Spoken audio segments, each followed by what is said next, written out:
있습니다. 앞서 윤 전 본부장은 건진법사 전성배 씨에게 김 여사 청탁용 선물을 건넸다는 의혹과 윤석열 전 대통령 선거에 써달라며 권성동 국민의힘 의원에게 1억 원대 정치자금을 전달했다는 의혹 모두 윗선 지시하에 이뤄진 일이라고 특검에 진술한 바 있습니다. 특검은 이 윗선이 한학자 총재와 정 씨일 수밖에 없다고 의심하고 있습니다. 지난달 통일교 천정궁을 압수수색할 당시에도 정 씨는 윤 전 본부장과 함께 정치자금법 위반 혐의 피의자로 영장에 적시된 것으로 전해졌습니다. 권성동 의원한테 돈 얼마 주셨습니까? 왜 전달하신 거예요? 이렇게 윤 전 본부장의 윗선에 대한 수사의 속도가 붙으면서 한학자 총재를 비롯해 천무원 중앙행정실장인 이모 씨 등 통일교 최고위층 인사들에 대한 소환도 멀지 않은 것으로 보입니다. 특검은 한 총재 등에 대한 조사가 마무리되는 대로 통일교 게이트의 또 다른 중심에 서 있는 권성동 의원도 소환할 것으로 보입니다. MBC 뉴스 차현진입니다.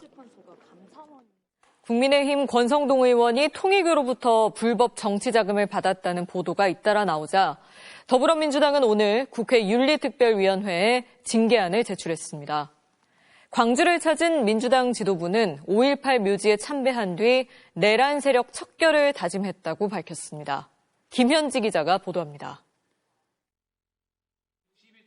통일교로부터 불법 정치자금을 받았다는 의혹을 받는 국민의힘 권성동 의원, 더불어민주당은 권 의원에 대한 징계 절차에 들어갔습니다. 대선 이전에 돈을 받아서 그걸 대선 자금으로 쓴 거기 때문에 윤석열 대통령 그 당시 후보의 대선 자금으로 쓰였다는 그 의혹까지 확대되는 것이어서 민주당은 국회법상 명백한 징계 사유라며 정당 민주주의가 훼손되는 것을 막고 국회가 신뢰받을 수 있도록 하기 위함이라고 설명했습니다. 징계안 제출에 앞서 민주당은 권 의원에 대한 형사고발도 마쳤습니다.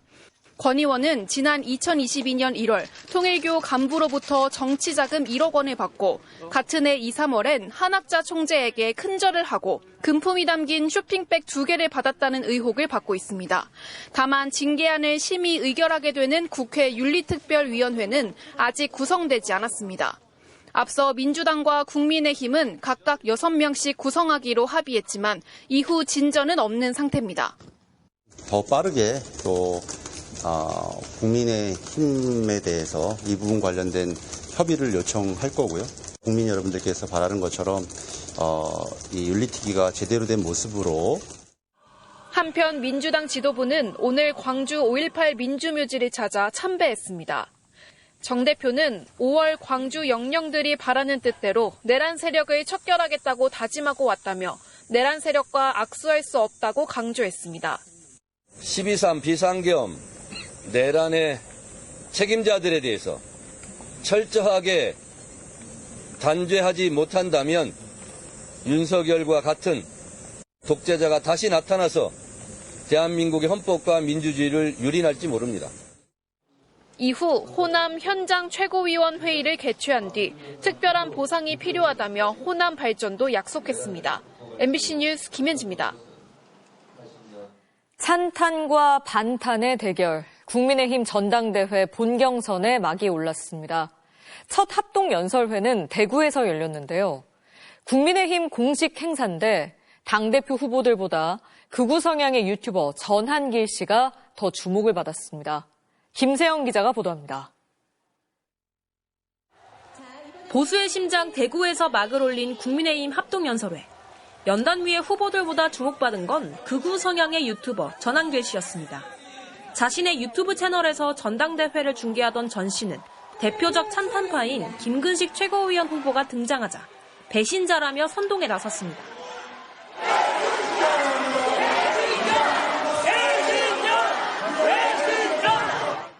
이에 당황해 연설을 잠시 멈춘 김 후보는 전 씨를 직격하기도 했습니다. 전한기 씨 같은 부정선거 음모론에 빠지고 계엄을 개몽령이라고 정당화하는 저런 사람들과 어떻게 같이 투쟁할 수 있습니까? 찬탄파인 조경태 후보의 연설 중에도 의자 위에 올라 주먹을 들어 올리며 또다시 선동에 나선 전 씨는 진행요원의 제지를 받기도 했습니다. 이른바 아스팔트 극우의 상징이 된 전 씨는 행사장 밖에서도 지지자들에 둘러싸여 인사를 나눴고 전 씨의 이름이 적힌 현수막까지 등장하는 등 첫 연설회부터 존재감을 드러냈습니다. 대표적인 반탄파 후보 장동혁 의원은 또다시 윤 전 대통령을 옹호하고 나섰고 여전히 싸우지 않고 윤석열 대통령은 탓만하고 있습니다.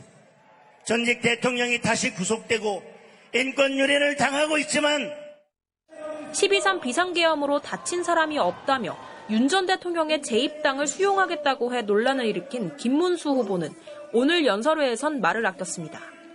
그러나 찬탄파 측에선 김문수 후보의 사퇴를 촉구하며 거듭 비판했습니다. 파면된 윤석열 전 대통령의 목매달고 있는 김문수 후보는 보수의 심장, 국민의힘의 후보조차 되어서는 안 됩니다. 찬탄, 반탄간 대립에 전환길씨 선동까지 뒤엉켜 아수라장이 된 국민의힘 합동연설회는 다음 주엔 부산과 충청, 수도권으로 이어질 예정입니다. MBC 뉴스 김세영입니다. 극우 성향 단체인 리박스쿨이 역사를 왜곡해 제작한 교재가 학교와 공공도서관에서 잇따라 발견되고 있습니다. 여순 사건 당시 군경의 민간인 학살을 암세포 제거로 비유한 충격적인 표현도 담겨 있는데요. 전현직 교사 등 30여 명이 추천사까지 쓴 것으로 드러나면서 구입과 추천사 경위를 조사해야 한다는 지적도 나오고 있습니다. 김도균 기자의 보도입니다. 강원도교육청이 운영하는 공공도서관의 청소년 코너, 극우 성향 단체인 리박스쿨의 늘봄학교 강사들이 활용한 교재가 보입니다. 이승만 전 대통령의 부정선거에 대해 대통령이 아닌 부통령 부정선거라는 등 4.19 혁명을 부정하는 주장이 담겼고 여순 사건은 반란이라며 군경의 민간인 학살 참사를 암세포 제거에 비유한 폭력적인 표현도 보입니다. 윤석열 정부 때 역사를 많이 왜곡하는 교육을 많이 해서 아이들이 약간 실험 대상이 된 것 같아서 되게 안타깝고 잘못됐다고 생각을 했거든요. 그런데 이 책을 펼치면 가장 앞에 나오는 추천사에 30명이 넘는 전현직 교사와 장학사들의 이름이 보입니다. 이들은 아이들과 함께 꼭 읽어야 할 책이라며 추천했습니다. 추천 경위를 묻는 질문에 일부 현직 교원은 이승만 관련 내용은 사실에 기반한 균형 잡힌 서술이라며 왜곡된 역사관을 그대로 드러내기도 했습니다. 그러나 역사와 교육 전문가들은 근거 없는 주장만 있어 추천할 가치가 전혀 없다고 혹평했습니다. 합리적인 근거 없이 그냥 조잡하게 자신의 생각을 나열하는 수준입니다. 초등학교에서 이 책을 읽는다는 거는 아무런 공신력이 없는 책을 그냥 읽게 되는 거기 때문에 상당히 문제가 크다라고. 리박스쿨의 이 교재는 최근 강원의 학교 공공도서관 40여 곳을 포함해 서울, 전남, 제주의 학교 공공도서관에서 잇따라 발견됐습니다. 대부분의 교육청에선 폐기 조치에 나섰지만 지역의 시민단체들은 구입과 추천 경위를 철저히 조사하라며 적극 대응을 촉구하고 있습니다. MBC 뉴스 김도균입니다. 길을 걷다가 갑자기 날아온 물건에 다치면 산책도 두려워질 것 같은데요. 서울 강서구의 한 아파트 단지 안을 걷던 여성이 어디선가 날아온 물건에 맞아 2번이나 수술을 받았다고 합니다. 김지인 기자의 단독 보도입니다. 강아지와 함께 산책하던 여성이 갑자기 주저앉아 머리를 감싸줍니다. 앞서 걷던 사람도 깜짝 놀라 뒤를 돌아보고 여성을 살핍니다. 지난달 26일 아침 7시쯤 서울 강서구 등촌동의 한 아파트 단지를 걷던 여성이 무언가에 머리를 맞고 쓰러져 병원에 옮겨졌습니다. 갑자기 머리에 강한 충격이 느껴져서 주저앉았는데 가방을 메고 있었거든요. 그 안에 흥건하게 다 젖을 정도로 손이랑 핸드폰도 다 피로 물들어 있었어요. 이마가 2.5cm가량 찢어져 봉합수술을 2번이나 받았습니다. 경찰은 사고 현장에서 250ml 용량의 빈 주스병 2개를 확보했습니다. 유리병이었습니다. 이마를 크게 다친 현장입니다. 사방으로 보이는 높은 건물이라곤 제 옆에 있는 아파트가 전부입니다. 매일 걷던 산책길에서 날벼락을 맞은 피해 여성은 신경 안정제까지 먹고 있습니다. 사람이 던지는 거라고 생각이 드니까 모르는 사람이 무섭다는 생각도 들고 100g짜리 가벼운 물건이라도 21층에서 떨어뜨려 1층에 있는 사람이 맞으면 야구공이 시속 90에서 100km로 때리는 정도의 충격을 줍니다. 10년 넘게 있는데 제가 바쁘게 맞았다는 적이 있어요. 그런 일이 많아요. 생활 안내 방송을 매주 월요일마다 하거든요. 고의로 유리병을 던져 다치게 했다면 특수상해죄에 적용돼 1년 이상 10년 이하 징역형을 받을 수 있습니다. 사건이 발생한 지 2주가 흘렀지만 아파트 탐문 수사에서도 단서를 못 찾은 경찰은 국립과학수사연구원에 빈 유리병 유전자 감식을 맡겨 수사를 이어가고 있습니다. MBC 뉴스 김지인입니다. 학생들에게 황산 테러를 하겠다는 일본발 협박 팩스에 오늘 서울 일선 학교가 긴장했습니다. 지난 2년 동안 일본의 한 변호사 이름을 사칭해 누군가 협박 팩스와 메일을 수십 차례 보내고 있는데 문제는 가짜 협박일 거라고 그냥 손 놓고 있을 수만은 없다는 겁니다. 고병찬 기자입니다. 서울 중구의 한 초등학교. 황산 테러 공격이 예고됐다는 공지를 받은 학부모들이 황급히 아이들을 데리고 갑니다. 지금 저도 걱정하고 있죠. 학교에서도 지금 되게 조심하고 있으니까 이제 등하교시에 이제 직접 데리고 와서 하교를 하라고. 발단은 어제 낮 한 공공기관에 접수된 팩스 한 장. 8일 오후 1시 43분 서울 시내 학생들에게 황산 테러를 하겠다는 내용이었습니다. 경찰은 서울 시내 학교 주변 순찰을 강화했고 서울시교육청도 일선 학교에 주의를 당부했습니다. 다만 경찰은 실제 테러 가능성은 낮다고 보고 있습니다. 팩스 발신자가 일본인 변호사 가라사와 다카이로였기 때문입니다.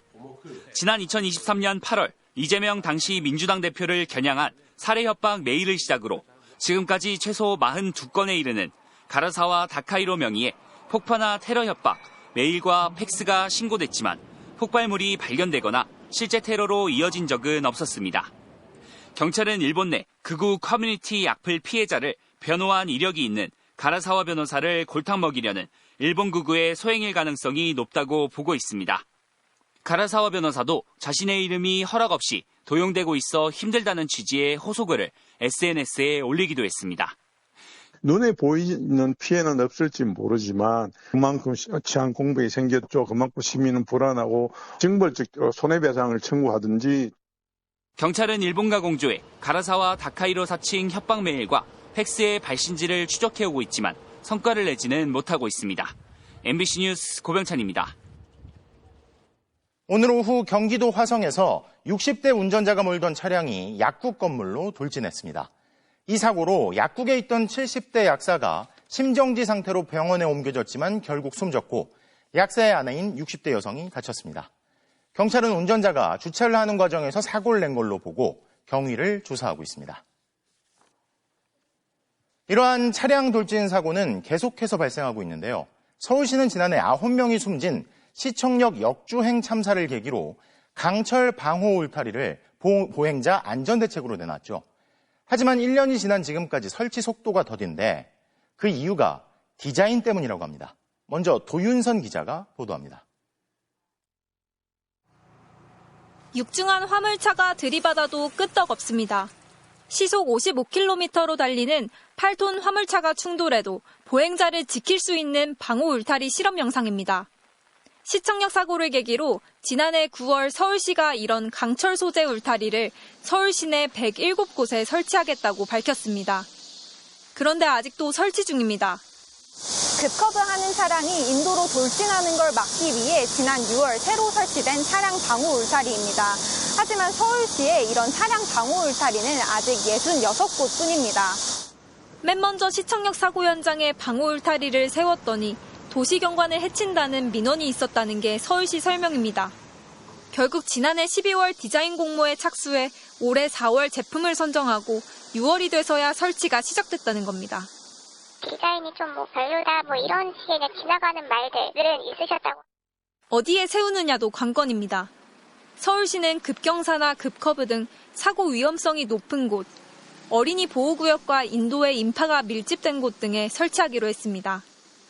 하지만 지난 5월 12명이 다친 강동구 복조리 시장 사고, 지난 7월 1명이 숨진 마포구 상암동 사고, 같은 달 1명이 사망한 도봉구 방학동 사고 등 차량 돌진으로 인명피해가 난 사고 현장은 모두 이런 우선 설치 지역이 아니었습니다.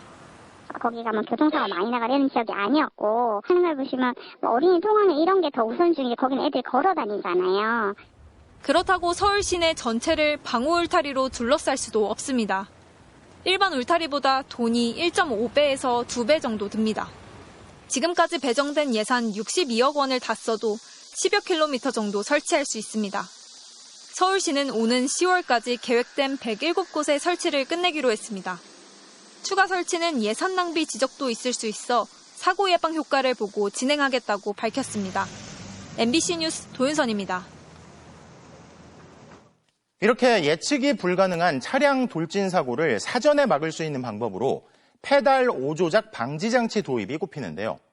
최근엔 국제 안전 기준으로도 채택이 됐는데 국내 보급은 미미한 실정입니다. 이어서 조건희 기자입니다. 가속 페달을 강하게 밟자 속도가 나지 않고 경고음만 울립니다. 페달 오조작 방지 장치가 작동한 겁니다. 엑셀 정확히 밟으셨는데. 예, 정확하게 밟았잖아요. 안 나가네. 예, 안 나가지. 엔진 회전수가 급격히 오를 때 가속 페달 신호가 엔진에 전달되지 않도록 차단해 급가속을 억제하는 방식입니다. 지금 온 힘을 다해 가속 페달을 계속 밟아보고 있습니다. 약간 무서울 정도인데 이게 만약 일반적인 차량이었다면 앞으로 순식간에 튀어나갔을 겁니다. 지난해 50여 개국이 참여하는 UN 유럽경제위원회는 이 장치를 자동차 국제안전 기준으로 채택했습니다. 일본의 경우 고령자가 다른 세대보다 페달을 잘못 밟을 위험이 8배 높았다며 고령화가 전 세계적인 상황에서 장치 설치가 필요하다고 권고한 겁니다. 토요타, 혼다, 닛산 같은 브랜드를 보유한 일본 정부가 기준 채택을 주도했습니다. 일본은 오는 2028년 법적으로 장착을 의무화할 계획인데 이미 신차 10대 중 9대는 장치가 탑재돼 나옵니다. 2019년 도쿄 차량 돌진 사고로 11명의 사상자가 난 이후로 일본 정부가 우리 돈 1조 300억 원의 보조금을 투입하며 지원한 덕입니다. 페달 오조작 방지 장치를 달았더니 사고의 63%, 자동 긴급 제동 장치도 함께 장착했더니 90% 이상이 예방됐습니다. 반면 우리는 보급이 미미한 수준입니다. 정부가 택시와 고령층을 중심으로 신청을 받아 지금까지 200여 대의 무료로 설치했습니다. 내년까지 1190대로 늘리는 게 목표입니다. 장치가 탑재된 국산차 모델도 현대 캐스퍼 일렉트릭이 유일합니다. 정부가 올해 하반기 입법 예고를 거쳐 의무화를 추진한다지만 신차만 대상입니다. 따로 달려면 장치 가격이 40만 원 정도인데 보조금도 없습니다. 한 50만 원 정도 덜 계획하대. 비싸네. 예, 농촌에서 50만 원 가면 안 비쌉니다. 농촌에서 50만 원. 돈 들고 하락하면 안 합니다. 1990년대 정부가 에어백을 달라고 권고할 때만 해도 제조사들은 차값이 비싸질 거라며 반발했지만 지금은 에어백 없는 차가 없습니다. 차량 페달 오조작을 막지 못한다면 차량 돌진 사고는 언제, 어디서든 누구든 위협할 수 있습니다. MBC 뉴스 조건입니다.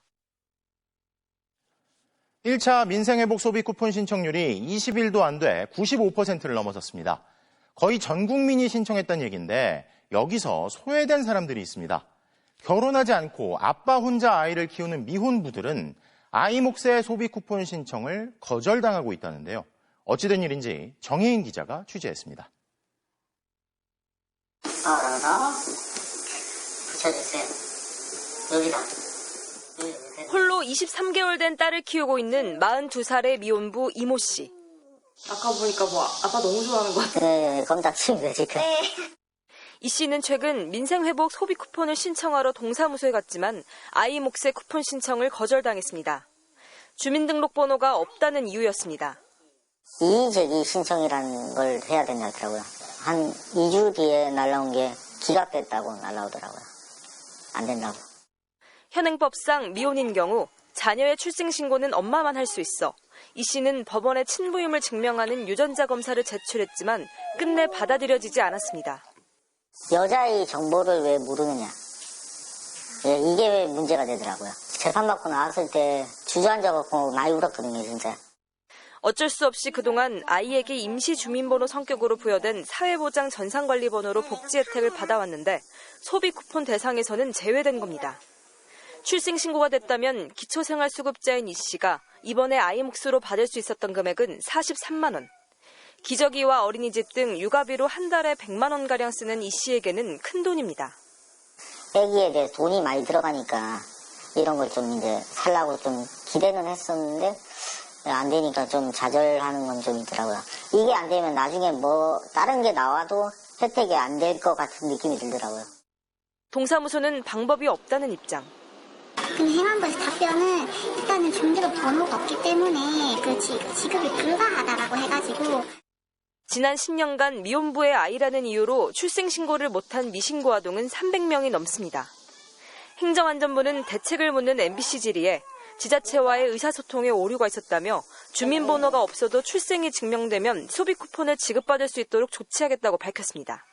MBC 뉴스 정혜인입니다. 농촌 등 면 단위 지역에서 민생회복 소비 쿠폰 사용처가 부족해 주민들이 불편을 겪고 있다는 어제 뉴스데스크 보도와 관련해 행정안전부가 쿠폰을 쓸 수 있는 하나로마트를 조속히 추가 지정하겠다고 밝혔습니다. 지금까지는 전국 1177개 면 가운데 109개 면에서만 하나로마트에서 소비 쿠폰을 쓸 수 있었습니다. 다음 소식입니다. 포스코 ENC 공사 현장에서 감전된 노동자가 절연 장갑이 아닌 목장갑을 끼고 있었다는 사실 어제 전해드렸는데요. 그런데 작업 현장엔 절연 장갑 등의 보호 장구가 아예 없었던 것으로 확인됐습니다. 정한솔 기자의 단독 보도입니다. 첫 119 신고는 지난 4일 오후 1시 반쯤 접수됐습니다. 빨리 차 보내달라면서 지금 어디를 다친지 모르겠고 갑자기 쓰러졌다고 합니다. 다른 특별한 일 없었냐고 묻자 정확히 왜 쓰러졌는지 모르겠다고 답합니다. 전기를 차단하지 않고 양수기를 점검하다 감전 사고가 났는데도 동료들은 그때까지 사고 영문을 전혀 몰랐던 겁니다. 쓰러진 미얀마 국적 30대 남성 노동자는 사고 당시 목장갑을 끼고 있었습니다. 경찰 조사 결과 공사 현장에는 절연장갑 등 감전을 막을 수 있는 안전장비가 비치되지 않았던 것으로 드러났습니다. 사고 당시 절연장갑을 착용하지 않은 게 아니라 못한 겁니다. 사고 현장은 포스코 ENC가 시공을 맡고 피해 노동자는 하청업체 소속이었습니다. 하청 사업주가 그것을 현실적으로 지급하지 않았다고 하더라도 그것에 관한 법적인 책임은 결국에는 원청이 져야 되는 겁니다.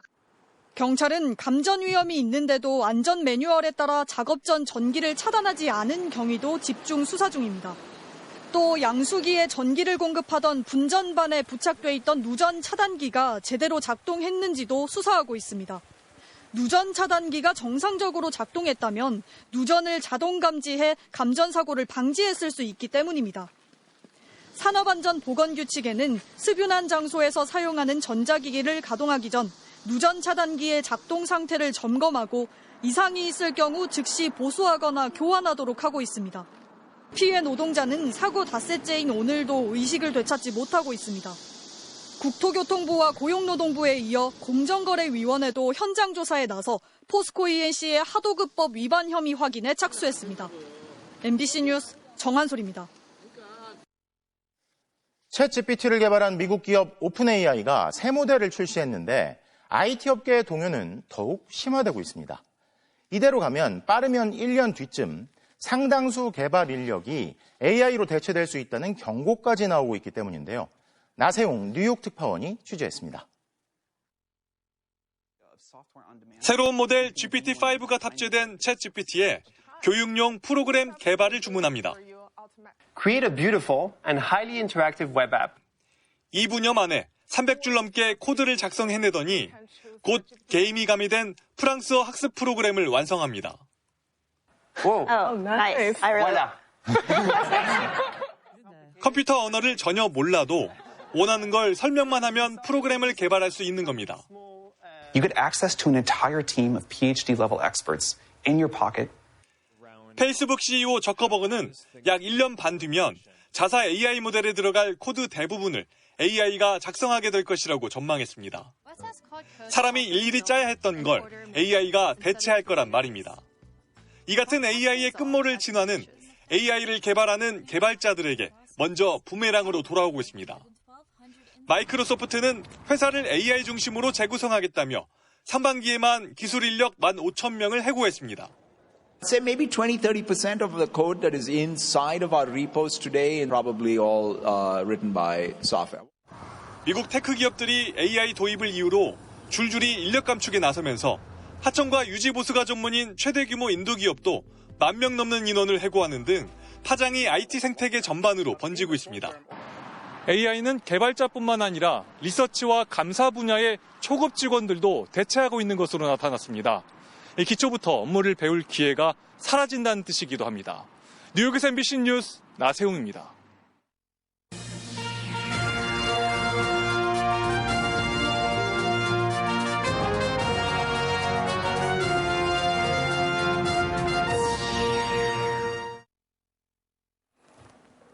안녕하십니까. 뉴스데스크 강원입니다. 극우 성향단체인 리박스쿨이 역사를 왜곡해 제작한 교재가 학교와 공공도서관에서 잇따라 발견되고 있습니다. 전현직 교사 등 30여 명이 추천서까지 쓴 걸로 드러나면서 구입과 추천사 경위를 조사해야 한다는 지적도 나오고 있습니다. 김도균 기자의 보도입니다. 강원도교육청이 운영하는 공공도서관의 청소년 코너, 극우 성향 단체인 리박스쿨의 늘봄학교 강사들이 활용한 교재가 보입니다. 이승만 전 대통령의 부정선거에 대해 대통령이 아닌 부통령 부정선거라는 등 4.19 혁명을 부정하는 주장이 담겼고, 여순 사건은 반란이라며 군경의 민간인 학살 참사를 암세포 제거에 비유한 폭력적인 표현도 보입니다. 윤석열 정부 때 역사를 많이 왜곡하는 교육을 많이 해서 아이들이 약간 실험 대상이 된 것 같아서 되게 안타깝고 잘못됐다고 생각을 했거든요.